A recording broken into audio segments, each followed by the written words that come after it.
Hello and welcome to LFC Focus. Liverpool lost 1-0 to Chelsea yesterday in a game that has blown the top four race wide open heading into the final round of Premier League fixtures, and also a game that was just incredibly frustrating because, I guess it's good that at least we all know kind of why Liverpool lost the game. At least we're not coming out of that thinking, how on earth have we not come away with 3 points in that?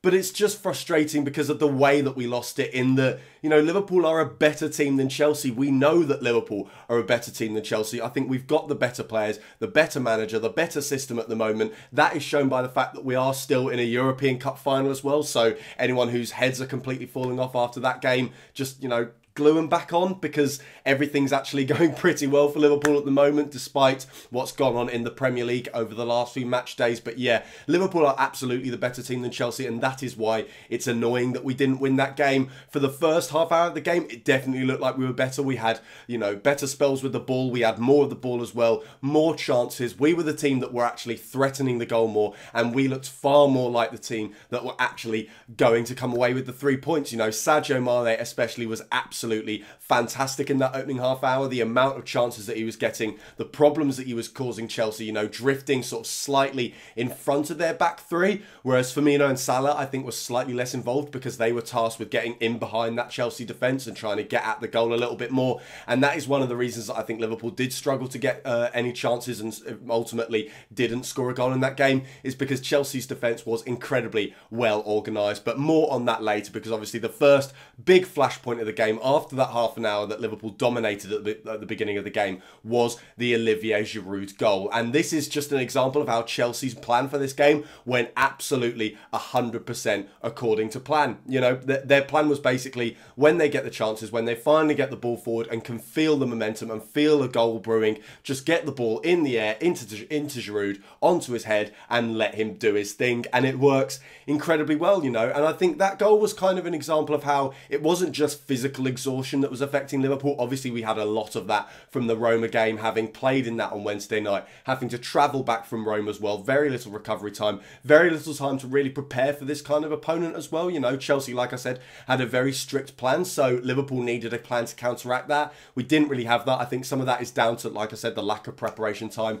with the game against Roma on Wednesday night, and we were exploited because of it, because Giroud just drifts into the perfect space, the space he always likes to be in that kind of area, getting his head on the ball, and Liverpool aren't prepared for it. And I also think mental exhaustion comes into it as well, because if the players are a little bit more on it, if their focus is ever so slightly more there, then I think the communication is there and they're capable of picking up on that Giroud run in real time. He kind of goes between Van Dijk and Lovren, and I think if they're just a little bit more switched on, then they can look at each other. One of them spots it and says, "Oh, you get that." Unfortunately, Liverpool are just slightly off it mentally in this game, and we were made to pay the ultimate price for it, because from there on in, Liverpool's earlier dominance was just nowhere to be seen, because Chelsea's master plan kicked in to maximum effect. They straight away, their midfield became so much more well organised, all of them getting behind the ball, all of them staying very, very rigid to their positions, and then the back five was just totally impenetrable. And Eden Hazard and Giroud might as well have not been on after the first half hour, because as soon as Chelsea went 1-0 up, they were basically surplus to requirements in Chelsea's tactical plan, because they just stopped Liverpool so well. And we've talked time and time again this season about how if you want to play a back three against Liverpool's attack, then good luck to you, because it doesn't work. But Chelsea yesterday provided a perfect example of how, if you know what you're doing, and if you're well organised, and if you're disciplined and vigilant, you can absolutely stop this Liverpool front three. But obviously the reason that so many teams haven't done that is because you have to be on the absolute top of your game. And there was someone on BBC Sport who said that they think that Mane, Salah and Firmino, our front three, looked a little bit selfish in that game, and that it looks like that it's been like that for the last few games, and like they're not trying to bring each other into play enough. They're all trying to get goals for themselves and things like that, boost their own numbers ahead of the World Cup and things like that. But personally, I think the reason that they weren't passing to each other in that game was because simply Chelsea cut off all the options. Every time that we tried to pass to each other with our front three, there were a couple of moments. I remember when Firmino tried to work it through to Salah, and before Salah could even get a shot away, he was closed down by a Chelsea player. The ball was taken away from him and the chance was completely dead. So it's not a matter of the Liverpool players not wanting to pass to each other, but I think simply that that passing to each other just didn't work. It just wasn't getting us any kind of results, you know. Obviously, the best chances for Sadio Mane, most of them come from him just going it alone. Like, you have that moment in the first half hour, which for me was evocative of the entire way that Liverpool attacked throughout that 90 minutes, where Mane's bursting forward down the middle. I think he's got Firmino to his left, Salah to his right, and he just has to take the shot from about 25 yards out, because Chelsea's back three is so vigilant that any ball he tries to get through, any way he tries to get the ball through to those other two, is going to be instantly cut out. And that is indicative of entirely how Liverpool had to play during that game, because Chelsea just defended so well. And that's why Mane was sort of the key man for us, was because he was the only one who was given license to drift in front of that back three, find a little bit of space and see if he could create anything. And unfortunately, he just wasn't capable of it. And then you have the moments late in the game, the last 10 minutes or so, where we get a few balls into Solanke, and I mean, it was frustrating, to be honest. I think if we have a Giroud type player to bring off the bench in those kind of situations, he absolutely buries those, and it's maybe something that Liverpool do need to look at in the summer transfer window. Obviously, I still trust Jurgen Klopp and his decisions in the transfer market, and from what we've seen from Solanke in pre-season, there's a suggestion that there is still more to come from the fella.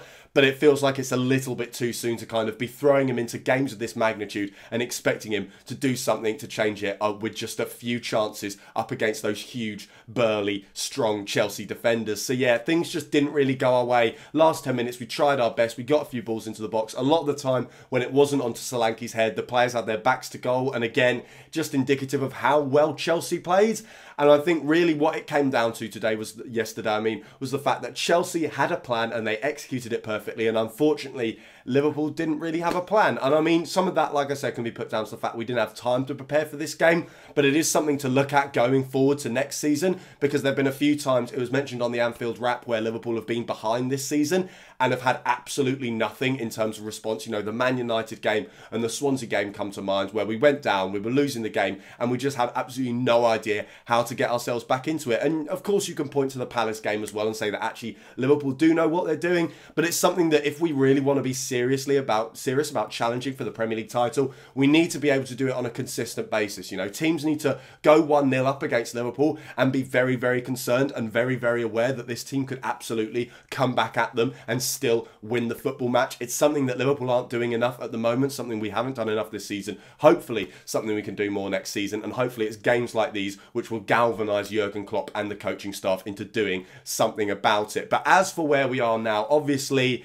Champions League race looking very, very tight going into the last few games. Obviously we'll all be Huddersfield supporters in midweek, because if they do get any sort of result against Chelsea, it puts us in a great position. I think if they draw, we only have to draw on the final day. If they win, it's basically done and dusted because of the goal difference and stuff like that. You know, 17 goal difference swing. Really, Chelsea are getting absolutely nowhere near that. But as it stands, it looks like Chelsea are going to potentially pick up maximum points from their last few games. Same with Tottenham as well. Chelsea obviously got Newcastle away on the last day, which could prove a problem game for them, but who really knows. Ultimately, the most important thing for Liverpool is that we have to win our last game, because I mean there's enough pressure going into the Champions League final without it being the game that Liverpool have to win to secure top 4 for next season as well. So ideally a win against Brighton will absolutely do the job. And I mean, Brighton, we scored 5 against them last time we played them. They've got absolutely nothing to play for. They've already had their big amazing result against Manchester United, so hopefully, you know, they're not really bothered about getting another one against Liverpool. And I mean,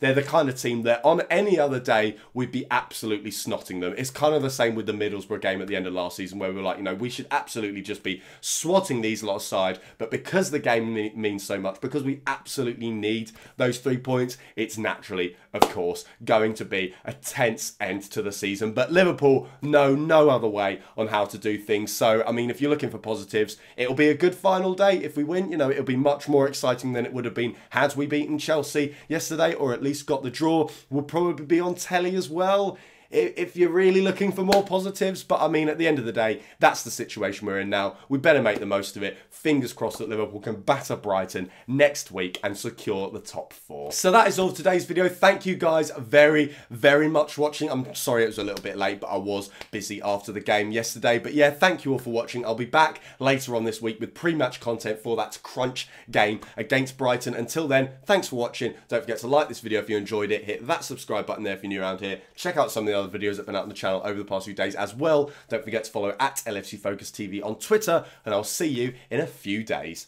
Bye for now.